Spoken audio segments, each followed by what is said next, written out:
నమస్తే, welcome to ఈహా TV. అమెరికాలో శాశ్వత నివాసం పొందాలి అనే ఎంతో మంది భారతీయుల కలలు ఒక్కసారిగా నీరుగారిపోయే పరిస్థితి నెలకొంది. ట్రంప్ ప్రభుత్వం తీసుకువస్తున్న కొత్త విధానాల నేపథ్యంలో తాజాగా విడుదలైన మే 2025 వీసా బులెటిన్ గ్రీన్ కార్డు కోసం ఎదురు చూస్తున్న భారతీయులకు తీవ్ర నిరాశను మిగిల్చింది. ముఖ్యంగా పెట్టుబడిదారుల కోసం ఉద్దేశించిన EB-5 వీసా యొక్క అన్రిజర్వ్డ్ కేటగిరీలో చేసిన మార్పులు భారతీయ దరఖాస్తుదారులకు పెద్ద ఎదురు దెబ్బ తగిలేలా ఉన్నాయి. ఇది కేవలం నిబంధనల మార్పు మాత్రమే కాదు, అమెరికాను తమ గమ్యంగా ఎంచుకున్న భారతీయుల ఆశలపై నీళ్లు చల్లినట్లయింది. పెట్టుబడిదారుల కోసం ప్రత్యేక వీసాగా గుర్తింపు పొందిన EB-5 వీసా ద్వారా అమెరికాలో ఉద్యోగ అవకాశాలు కల్పించే ప్రాజెక్టులలో పెట్టుబడి పెట్టడం ద్వారా శాశ్వత నివాసం పొందవచ్చు. గ్రామీణ లేదా అధిక నిరుద్యోగ ప్రాంతాలలో కనీసం $800,000 లేదా ఇతర ప్రాంతాలలో $1 మిలియన్ పెట్టుబడి పెట్టిన విదేశీయులు తమ కుటుంబంతో సహా గ్రీన్ కార్డు పొందేందుకు ఈ వీసా అవకాశం కల్పిస్తుంది. అయితే ఈ వీసా కోసం భారతీయుల నుండి వస్తున్న దరఖాస్తుల సంఖ్య విపరీతంగా పెరిగిపోవడంతో ఉన్న వీసాల సంఖ్యకు మించి డిమాండ్ ఏర్పడింది. ఈ కారణంగానే అమెరికా విదేశాంగ శాఖ మే 2025 వీసా బులెటిన్లో కటాఫ్ తేదీని ఏకంగా 6 నెలలు ముందుకు జరిపింది. గ్రీన్ కార్డ్ కోసం దరఖాస్తు చేసుకునేవారు ప్రతి నెల విడుదలయ్యే వీసా బులెటిన్లో పేర్కొన్న కటాఫ్ తేదీని నిశితంగా పరిశీలించడం చాలా ముఖ్యం.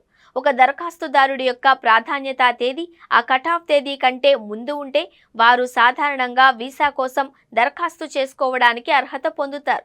అయితే అర్హత ఉన్నప్పటికీ వీసా వస్తుంది అనే గ్యారంటీ లేదు. ఒకవేళ ఒక నిర్దిష్ట దేశం లేదా వర్గం నుండి ఎక్కువ మంది దరఖాస్తు చేసుకుంటే వీసాల సంఖ్య కంటే డిమాండ్ ఎక్కువైపోతోంది. ఇలాంటి పరిస్థితుల్లోనే వీసా రిట్రోగ్రెషన్ జరుగుతోంది. ఇది సాధారణంగా ఆర్థిక సంవత్సరం చివరిలో ఎక్కువగా సంభవిస్తుంది, ఎందుకంటే అప్పటికే వార్షిక వీసా పరిమితులు చేరువలో ఉంటాయి. రిట్రోగ్రెషన్ కారణంగా మీ ప్రాధాన్యత తేదీ వెనక్కి వెళ్లే అవకాశం కూడా ఉంది. తద్వారా వీసా ప్రక్రియ ఆలస్యం కావచ్చు లేదా నిలిచిపోవచ్చు. అందుకే ప్రతి నెల వీసా బులెటిన్ను పరిశీలిస్తూ ముందుగానే ప్రణాళిక చేసుకోవడం చాలా అవసరం.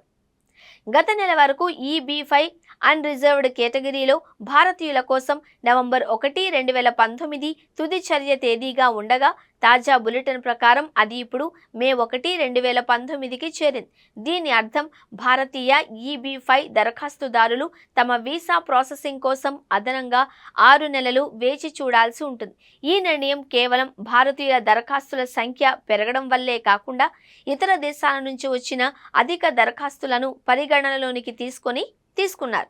EB-5 వీసాలు ప్రధానంగా 2 విభాగాలు ఉంటాయి: రిజర్వ్డ్ మరియు అన్రిజర్వ్డ్. రిజర్వ్డ్ కేటగిరీ ముఖ్యంగా గ్రామీణ ప్రాంతాలు, అధిక నిరుద్యోగిత ఉన్న ప్రాంతాలు లేదా మౌలిక సదుపాయాల ప్రాజెక్టులలో పెట్టుబడి పెట్టేవారికి ప్రత్యేక సౌలభ్యం కలిగిస్తుంది.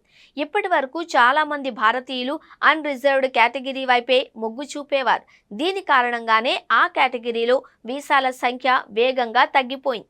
అయితే ప్రస్తుతం అన్రిజర్వ్డ్ కేటగిరీలో ఏర్పడిన తిరోగమనం దృష్ట్యా భారతీయ పెట్టుబడిదారులు రిజర్వ్డ్ కేటగిరీపై దృష్టి పెట్టడం మంచిది అని నిపుణులు అభిప్రాయపడుతున్నారు. ఎందుకంటే అన్రిజర్వ్డ్ కేటగిరీలో నిరీక్షణ సమయం పెరుగుతున్న నేపథ్యంలో రిజర్వ్డ్ కేటగిరీలో కొంతవరకు స్పష్టమైన మార్గం ఉండే అవకాశం ఉంది.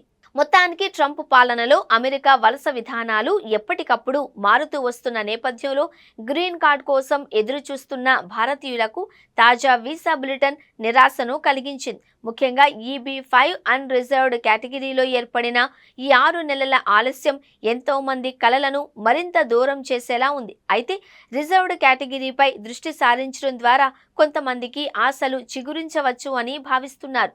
భవిష్యత్తులో వలస విధానాలలో ఎలాంటి మార్పులు వస్తాయో వేచి చూడాలి.